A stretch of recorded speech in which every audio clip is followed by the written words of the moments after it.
All right, I'm going to cover another one of these subjects that comes up a lot, and this is the subject of spring de-thatching.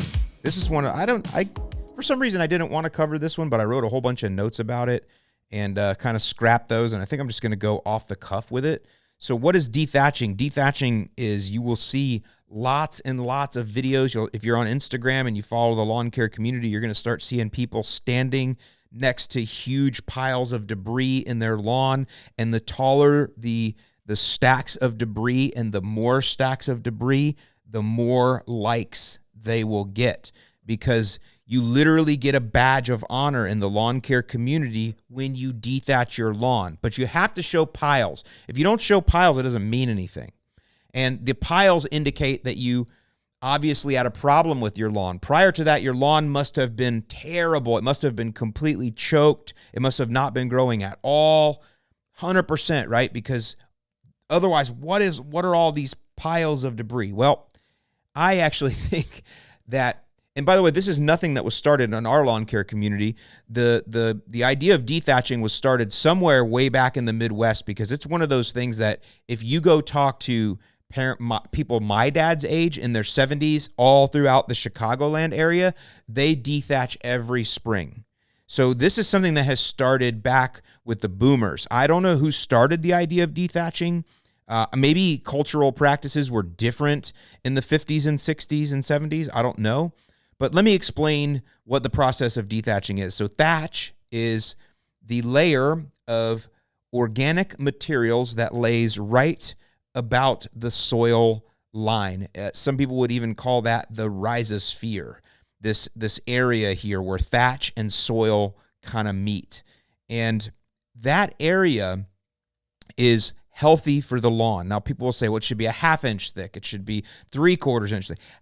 I've gotten away from trying to say that, because every lawn works a little bit differently depending on a lot of different things, a lot of different factors, from sun to shade to water to competition from trees to soil structure to how tall the lawn is mowed. So there's all these different factors into how thick or thin how often it's mowed the thatch should be. But in general, if your lawn is growing healthy, if you're having to mow every few days in the spring, and you're not seeing large, big brown areas that look like hay fields, then your thatch layer is manageable. And the reason I'm saying this is because I think for some reason people think that they have to rip out all this dead stuff out of their lawn every spring because they think that's going to choke their lawn out, when in reality, I can tell you that I literally walked on thousands of lawns in the Chicagoland area from when did I start working for True Green? 1998, March of 1998,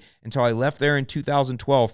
From Northwest Indiana to all around the Chicagoland area, over by there, even right up over by Marsh Cheese Castle up there, up onto the Wisconsin border, up over that way, even over I worked in Dayton, Ohio. I worked at Dayton North. I worked at Dayton Springboro branch. So all of that part, the Ohio River Valley, whatever they call that. Shout out to Skyline Chili. So I've worked on a lot of cool season lawns, and you know how many I've stepped on that I would say had to be dethatched in that all of that time? Like 5, maybe. And they were ones where somebody had irresponsibly been running their irrigation it was crazy, right? I mean, which didn't happen often. And even ones where the irrigation was wrong and we did find a thatch problem, it wasn't hard to just handle those by correcting the irrigation, right? And then maybe doing some aeration to punch holes. That's really all it took to really get things going.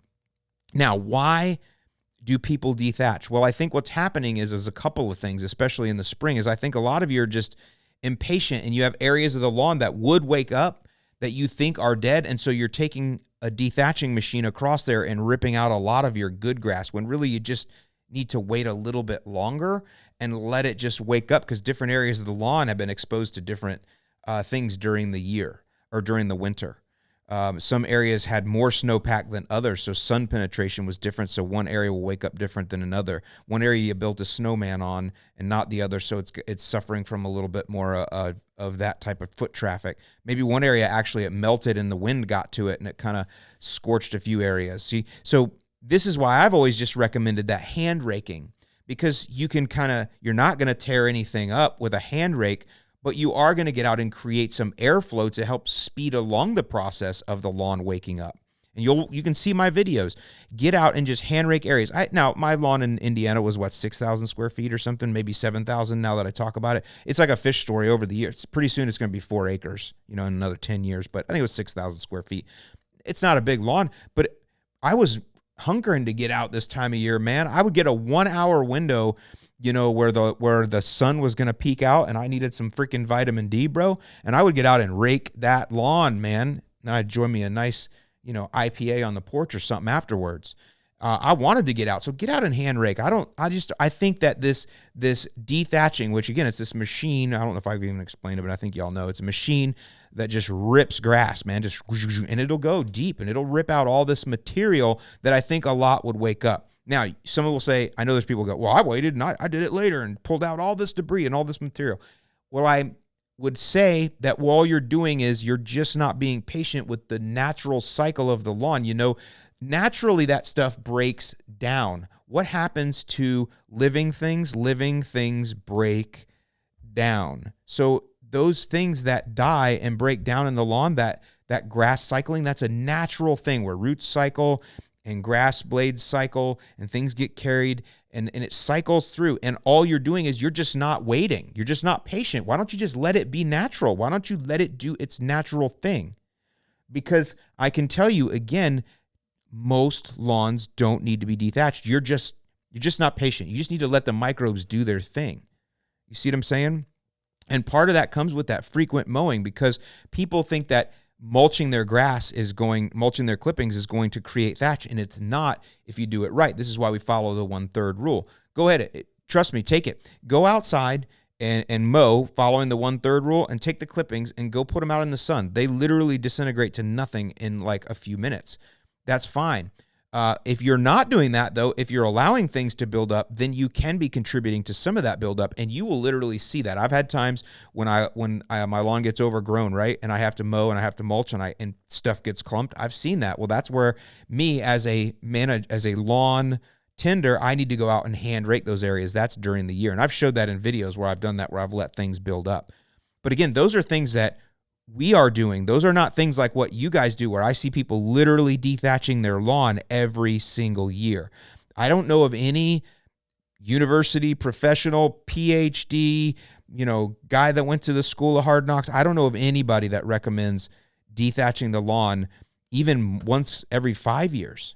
So, again, it's something I think could be up for a conversation, but I just wanted to weigh in on it. Listen, I was just out and used Ryobi's dethatcher. I think the thing is freaking awesome.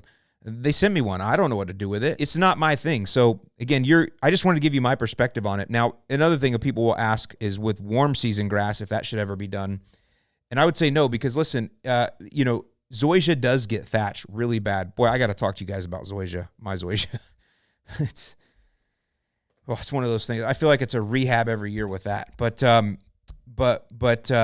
what you do with those, especially if you get a real bad thatch issue, is you just scalp it and just start over. You treat zoysia like you treat Bermuda, scalp them. Now, I've talked to you about that. That allows invaders. It does. We can talk. I'll talk more about zoysia coming up here. A few people have asked. What I got to do is go do the rehab out there so I can do a video. Then I can talk to you guys on the podcast in depth of what happened and how I came through. So it's going to be a little bit of time there. But those, you don't need to dethatch those. Just scalp them. And St. Augustine, we never dethatch. Never, never, never, never, never. I know people will say they've had to do verticuts and stuff. No, again, something's going on there. But no, not St. Augustine, because all the stolons are on top. And if you dethatch that, you're going to rip those stolons in half. You're literally killing all the arms and the legs. There's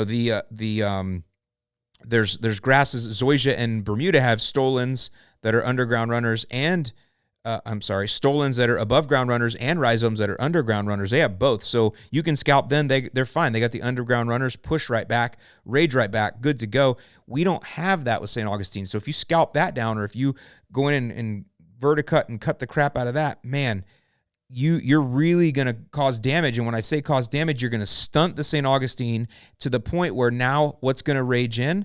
I'm going to tell you, torpedo grass is going to rage in. Wild Bermuda is going to rage in. That's what's going to happen. If you have a thick turf stand at St. Augustine and you think it's too thick, you should thank your lucky stars that it's too thick, because it's too thick for anything else to get in there. I know it's too thick for you to walk on. I get it. But St. Augustine grass, we love St. Augustine grass for other reasons. She is not one that we walk on. We're not running barefoot and playing in the sprinklers and doing Instagram photos in St. Augustine grass. I'm so sorry about that, okay? But even though I can take some nice Instagram photos on my St. Augustine, but